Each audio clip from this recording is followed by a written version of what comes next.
Hello everyone, good morning. Welcome back to my channel. আমি কৃত্তিকা। আজ 14 তারিখ, ঘড়িতে সময় এখন সকাল 8:30। এই স্লাইডিং জানলা থাকলে ঘরের ভেতরটা একদম এয়ার টাইট হয়ে যায় তো, আর এরকম জল জমে যায়। বাইরেটা ঠান্ডা আর ভেতরটা গরম। রাজারহাটের দিকটা একটু ফাঁকা ফাঁকা, তাই ঠান্ডাটা তুলনামূলক বেশি। যদিও বর্ধমানের তুলনায় কিছুই নয়, ওখানে তো ভীষণ ঠান্ডা। অপেক্ষায় আছি কবে বর্ধমান যাব আর এই কনকনে ঠান্ডাটা উপভোগ করব। গৃহপ্রবেশের জন্য 2 মা বোন এসেছিল, ওরা এখনও আছে। মা আগামীকাল সকালবেলা চলে যাবে, যেহেতু স্কুল আছে। আর এই স্কুলের অভ্যাসের জন্যই সকালবেলা চান করাটা মায়ের চিরকালীন একটা অভ্যেস, আর খুব ভালো অভ্যেস। তো ওই জন্য মা আগে উঠেই স্নান করে নিয়েছে।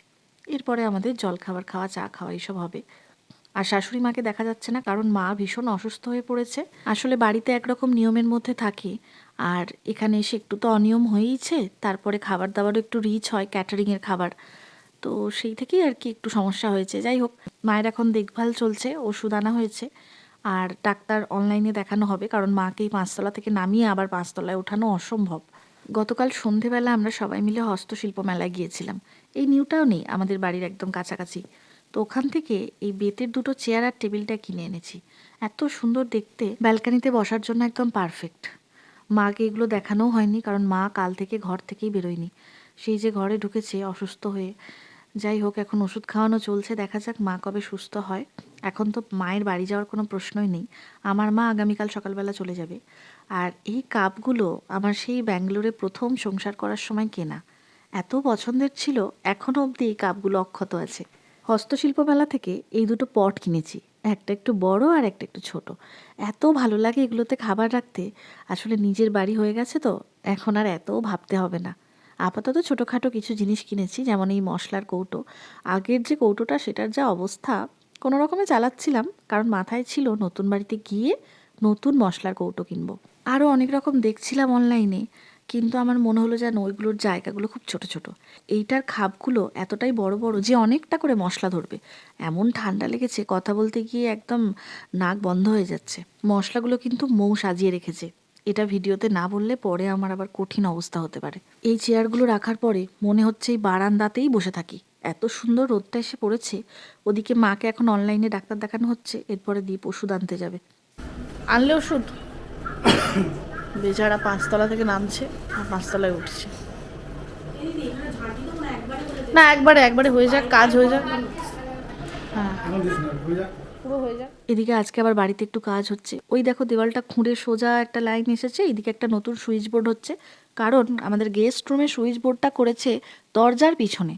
মানে ঘরে ঢুকে দরজা বন্ধ করে আমাকে সুইচ খুঁজতে হবে আলো পাখার। এটা তো একদমই ঠিকঠাক ব্যাপার নয়। তো আমরা ওখানে বলিনি, ওরা ভুল করে করে ফেলেছে। তো আমাদেরকে আবার খরচা করে ওই সুইচ বোর্ডটাকে একদম দেওয়ালের পাশে আনতে হচ্ছে, যাতে ঘরে ঢুকেই বাঁ দিকে আমরা সুইচ বোর্ডটা পাই। তোমরা ভাবছো যে পুরো ঘরটা রং হয়ে গেছে, তারপরে আবার খোঁড়াখুঁড়ি হচ্ছে। না না, এমনটা নয়। ওই ঘরের ওই দেওয়ালটা ছেড়ে রাখা ছিল একটা অন্য কারণে। তো ওটাকে আবার রং করা হবে, সেই জন্য খোঁড়াখুঁড়িটা আমরা এখনই করে নিচ্ছি, যাতে রং করার আগে সব কমপ্লিট হয়ে যায়। আর একটা কাজ আছে রান্নাঘরে, তো ওটা আমি বলেছি আমি রান্না করে নিই, তারপরে এসে করতে। সে কারণে ওরা ওই দিকটা কমপ্লিট করে চলে গেছে, ওরাও খেয়ে টেয়ে আসবে আবার একটু পরে। তো আমার আজকে সিম্পল মেনু, পেঁয়াজ দিয়ে আলু পোস্ত ঝোল করে, আর মাছের টক। পোস্ত তো আজকে বাটতেই হবে আমায়, কারণ মাকে শুধু আলু ভাতে আর পোস্ত বাটা দেবো। আর ওই একটুখানি পোস্ত তো মিক্সিতে বাটা যায় না, তাই ভাবলাম আমাদেরও পোস্ত বানিয়ে নিই। এমনিতেও 2 দিন ধরে যা খাটাখাটনি চলছে, আমার খুব একটা কিছু রান্না করার ইচ্ছেও নেই। আলু পোস্তর মতো সহজ রান্না তো আর হয় না, খেতেও সুস্বাদু, সকলের প্রিয়। ওই যে মাকে দিয়ে দিয়েছি, কোনো রকমে উঠে এসে একটু খাচ্ছে, খুবই কষ্ট পাচ্ছে। পেটের ব্যথাটাই কমছে না, দেখা যাক, ডাক্তার দেখানো তো হলো, ওষুধ খেয়ে যদি কমে। এই আমার রান্না হয়ে গেছে কিন্তু, সবাই চান টান করে রেডি হও, খেতে হবে।